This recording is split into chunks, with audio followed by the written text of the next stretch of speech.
Bago pa ang deklarasyon ng national calamity, nauna nang nagdeklara ang Leyte ng state of calamity.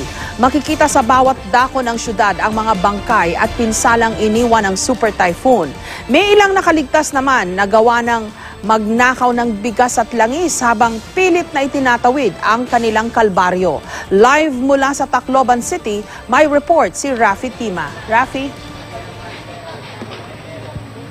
Jessica, bagamat unti-unti na nga dumarating dito yung mga relief goods, ay desperado pa rin yung ating mga kababayang naapektuhan ng bagyong Yolanda sa pagkain, gamot, lalong-lalo na yung tubig. Yung maihigaan, hindi na nila yung gaano pinoproblema, kahit saan daw, pwede na silang matulog, pero yung pagkain, yun yung kainala talagang kinakailangan. Kung kaya't marami sa ating mga kababayan ang nagnanais na munang lumabas dito sa Tacloban. Yung mga naiwan naman dito sa Tacloban ay dumidiskarte na lamang.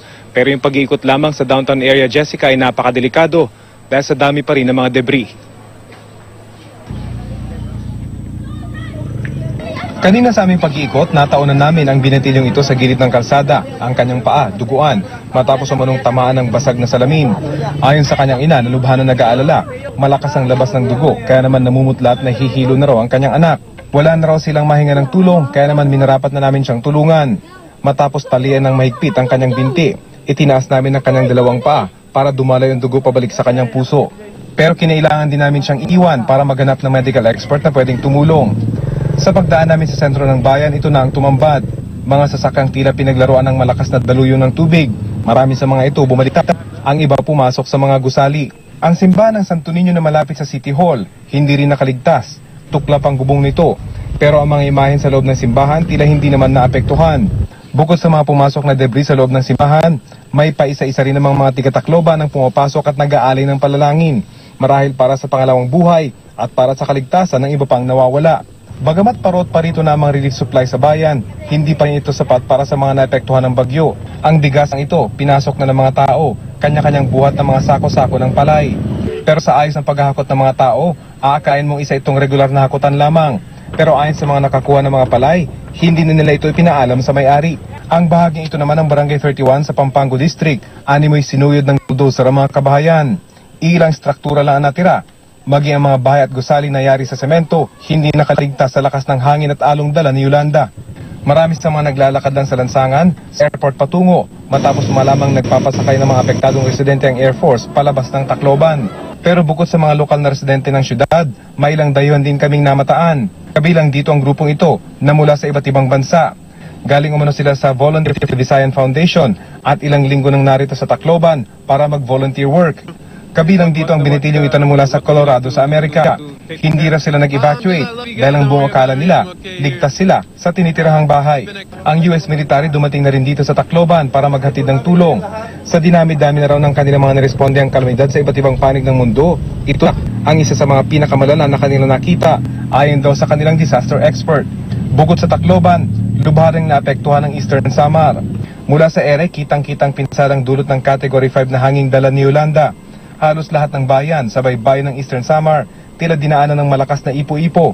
Lahat halos na istruktura, mapakubuman o sementadong gusali, winasak at tinumba ng hangin ni Yolanda. Sa pagsama namin sa Air Force patungong Giwan kung saan unang naglandfall ang bagyo, pawang eksena ng dilubyo ang aming nakita. Lahat halos ng mga struktura na gawa ng tao, nawasak at tila papel na hinipan ni Yolanda. Pinaka-apektado rito ang bayan ng Giwan.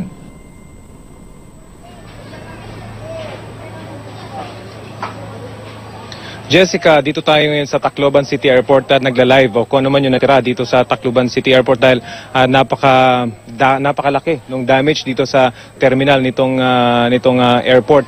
Pero kung hindi nyo makikita ay punong-puno pa rin ng mga tao dahil sa dilim hindi nyo makikita punong-puno ng tao itong terminal na ito. Ito yung mga nagnanais na lumabas na muna ng Tacloban at ito yung mga may mauuwian either sa Cebu o dyan sa Maynila. Ganun na sila kadesperado na makalabas muna dito sa syudad ng Tacloban dahil nga sa hirap ng kalagayan dito, walang matutulugan, lahat ng mga kabahayan ay delikado. At yung pagkain, yun talaga yung kanilang mga pinoproblema. Kanina nga Jessica, sa ating pag-iikot dito sa syudad ay napakadami ng mga nananawagan na sana'y sabihin daw sa kanilang mga kamag-anak dyan sa Maynila at sa iba pang bansa na okay sila at nakaligtas sila dito sa nangyaring trahedya. Particular dito yung mga volunteers na Visayan o Volunteers for the Visayans. Ito'y lahat ng mga foreigners, wawal daw sila at gusto lang nila iparating na okay sila. Napakarami pa, Jessica, ng mga nananawagan, pero sasamantalahin ko lang na merong lumapit sa atin dito isa kanina, si Virginia Agustin, na okay daw sila buong pamilya. At yung ating makeup artist dyan na si Ara, yung kanyang kapatid, ay okay daw dito sa Tacloban. Jessica? Okay, pag nagawi kayo, Rafi, dun sa Dulag, no? Yung kapatid naman ng ating makeup artist na si Ricky Balaguer. Nando doon, ang pangalan Salve Maso, dun sa bayan ng Dulag. Pag nagawi kayo doon, pakihanap na rin. Maraming salamat sa iyo at ingat kayo dyan, Rafi Tima.